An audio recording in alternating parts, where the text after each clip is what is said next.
kahit hindi naman tayo kasali, di ba? Totoo. Oo, dahil US ang nanguna, lahat ng gawin nila, halos damay ang Pilipinas dahil sa dolyar eh. Alam mo ba na ang dolyar ngayon, kung magkano na? Mukhang Naku po. all-time low daw. All-time low sa kasaysayan ho ng Pilipinas. Napakababa po ng dolyar ngayon. Ito po'y umaabot na ng halos 60 pesos per dollar. Nagsara ngayon sa 59.32. 59.32. At patuloy pang bumababa kasi kahapon ito 59.35 eh. Tama. Ngayon 32 na. Medyo Sa sara ng trading. oo, pero ang trend ay hindi ho pababa ng pabalik ng 58 o ng 57. Kaninang umaga, Nelson, may kahuntahan akong negosyante. Oo. Sabi niya, Jen, sa totoo lang, aabot ng 60 yan. Ay, bakit po? Kasi ngayon, yung padalang dolyar ng mga OFW, ramdam pa natin mga Pilipino. Pero pagka yan ay umabot ng Pebrero, Marso, tapos na eh. Wala na yung ano eh. Wala diba? na yung... Siyempre, December, marami tayong papadala. Pero aywan ko lang ha, sabi nga, sana Jen, magkamali ako. Pero sabi ko, boss, bihira ka magkamali. Kasi negosyante eh. Yes. Bakit pumalo doon ng higit 60 yan, Nelson? Naku po. Wag naman sana magtuloy-tuloy, Jen. Dahil, alam mo ba sa Iran, sa bansang Iran, ha? Pupunta tayo dyan? Hindi naman. Matindi ngayon ang kilos protesta sa lansangan. Iran? Sa araw na ito at sa mga nagdaang araw, pero mas matindi daw po sa araw na ito, ano yan? ang kilos protesta ng mga mamamayan nila. May kinalaman din sa palitan ng pera nila? Dahil isa sa dahilan ay una, ay sobrang taas daw ng presyo ng mga bilihin sa kasalukuyan.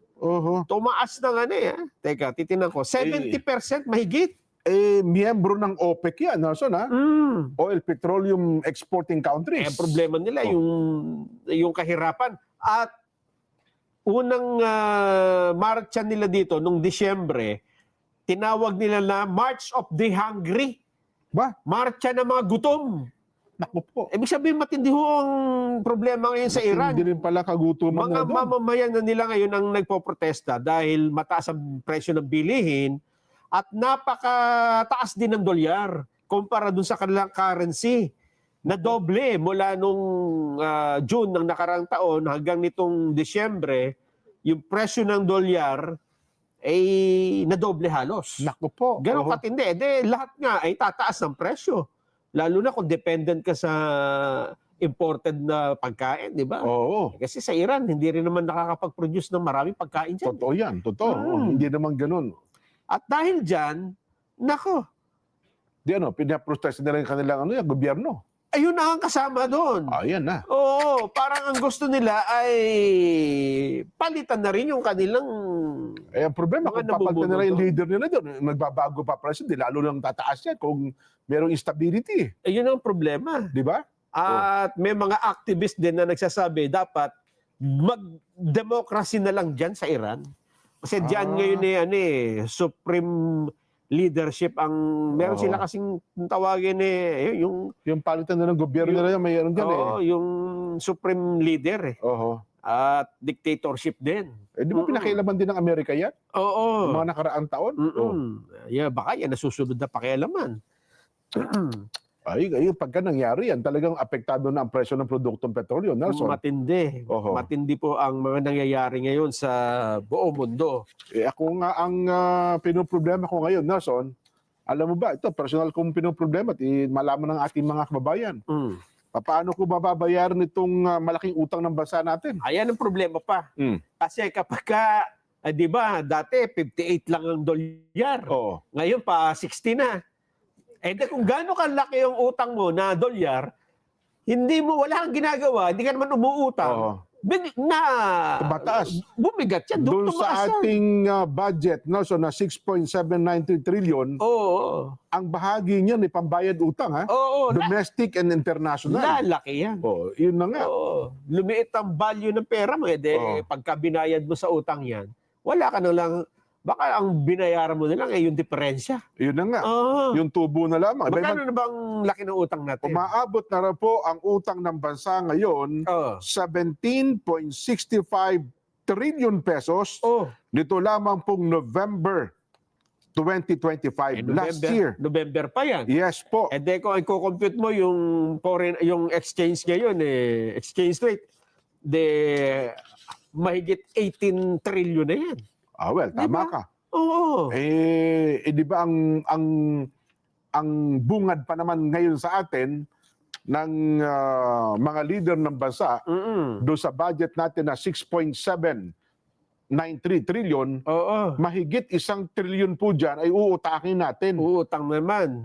Domestic debt pala natin, Nelson, 12.12 trillion pesos at ang atin ho namang foreign debt 5.5 trillion pesos. Yan ang problema. Oho. At pagpasok ng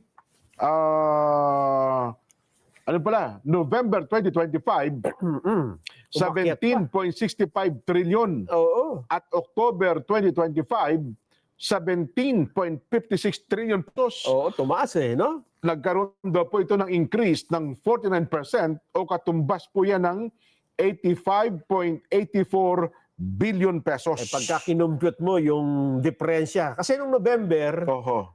iba pang exchange rate. Tama ka. Ay ngayon, halos 60 na. Lalong mataas yan kung ngayon mo i-compute. Di ba? Kung lalo pang bumagsak ang palitan ng piso kontra dolyar pagdating ng Pebrero, Marso, Abril, Mayo, nako. Oho. Paano gagawin natin ito? Laking problema po niyan. Baka sabihin nila ng ating mga kabayan, Jen, Nelson, di naman kami may utang dyan, gobyerno, paano kami maapektuhan yan? Kaya lang, di ba? Dito ho tayo nakatira sa Pilipinas Oho. At ang gobyerno natin ay nabubuhay sa utang Ang ibig natin sabihin, nag-ooperate tayo dahil na lang sa utang di ba? Ang lagi nila sagot ng atin, hindi, may mga nagpapautang naman kasi sa atin. Good, daw tayo good Creditor. Oo, maganda ang ating credit standing. Oho. Pero hindi po pwedeng manatili tayo sa ganyan dahil pababa yan dyan Yes. Hindi naman paakyat yan So, palubog yung utang, di ba? So sabi nga nila, yung palang magiging apo at apo ng kaapo-apuhan natin, Nelson, ay meron ng pagkakautang. Ang ibig sabihin nun, pagka may utang, ang bansa, nababawasan yung pwedeng dapat serbisyong na ibibigay ng pamahalaan. Ay, siyempre. Kasi ibabayad mo sa utang. Ibabayad dyan, Oo. Kaya ang sabi kanina dyan, na-interview namin yung isang ekonomista, Oo. ang solusyon naman dyan sa utang na yan, dapat palakasin mo ang iyong local production. Oo. Yun ba ang susi daw nila? Kasi, bakit ba tayo nalulubog sa utang? Oo. Kasi, wala tayong local production, mag-i-import tayo, di ba? Tama, Ang pabayad natin sa import, dollar. Dollar, oo. Habang lumalaki ang ating pangailangan sa dollar, akyat ang presyo niyan. Di ba? Meron tinatawag ganun na law of supply and demand. Tama. Pag malaki pangailangan mo, wala ka namang dollar, Oo. mapipilitan ka ngayong umutang ng umutang. Kasi palaki ng palaki. Pero halimbawa, dito mo pinoproduce yan. Oo, locally sabihin na produced. natin, yung bigas. Yan. Yung i-import mo sana na bigas, doon ka bibili. Yung mga high value crops, halimbawa. Dito mo na bibilhin. Oo. Sa mga magsasaka mo rito, hindi lumabas yung pera. Andito lang.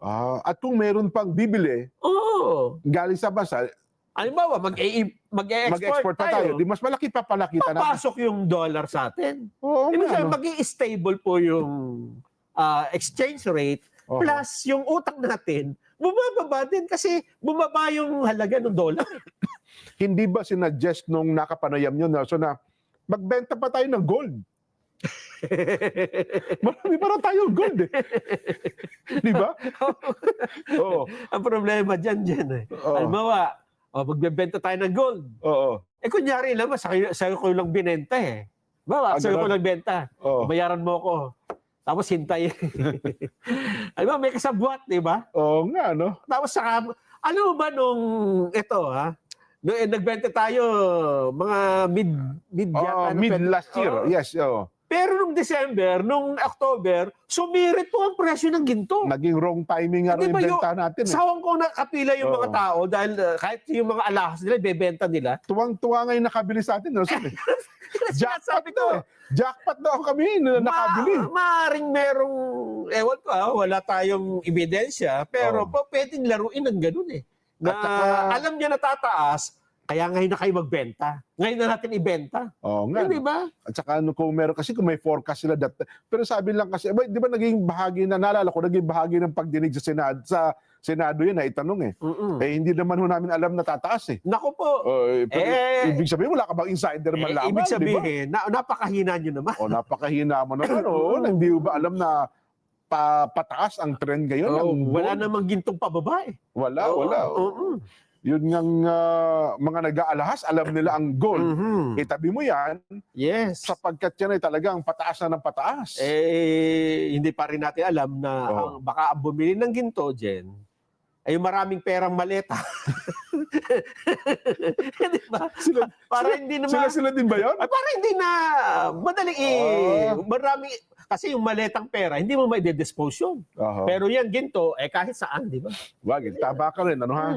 Pero sabi ng, alam mo, ayaw ko sana maglabas ng pahayag dito ang Bangko Sentral ng Pilipinas, ha? Alam mo kung bakit?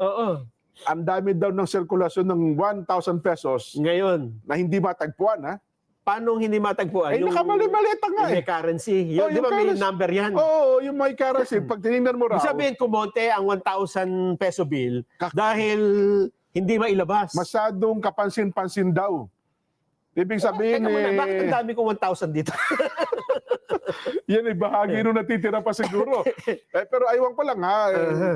Ako, sabi ko nga, sana maglabas ng pahayag ang Bangko Sentral ng Pilipinas. Totoo ba ito? Ako naman hindi ako naniniwala. Ganon?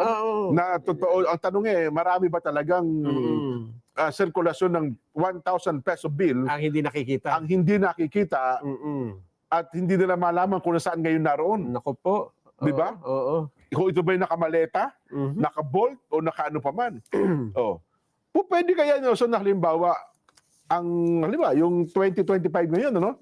Sabihin mo lang kahit na 2022, biglang, ano tawag yung pera mo? I-demonetize mo, halimbawa. Ginawa na ng ibang bansa dyan na basa ko, pati sa India. Ano kaya ang epekto, negatibo at positibo? Ginagawa ng mga bansa yan kapag may mga corruption nga, pati sa India, napipigilan naman. Kaya lang namumroblema, naapektuhan din yung mga negosyante. Hindi, pero certain certain month lang siguro. Para lang i-demonetize kasi pagka nawala na ng kwenta yung pera, wala nang silbi. Walang silbi. O kaya naman, maobliga silang ilabas yung mga pera na yan. Di ba? Ewan ko lang kung yan ay posible. Yan ho naman naglaro lang sa isip namin mga Posible naman. Ginawa na ba sa ibang ginawa na nga ng mga iba. Marami ng mga gumawa. Ayan. Kaya lang sabi nila ay risky. Mapanganib daw ba? May ganoon at hindi masyadong effective kasi gumagawa ng paraan. Nagagawa ng paraan ng mga... Oo nga. 10 maleta itong package. Yung isang maleta sa'yo na. Yung 10 na maleta na kapag na. Halimbawa, ite-demonetize yan. Hindi na pwedeng... O ngayon, hindi na kagad pwede, di ba?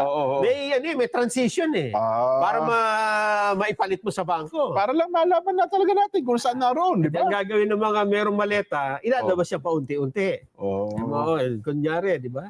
Para ngayon daw talaga notice may kapansin-pansin talaga daw Nelson. Ganun ba? Anyway, sa tulong po ng zero balance billing ng DOH, libre po at wala nang kailangang bayaran ang mga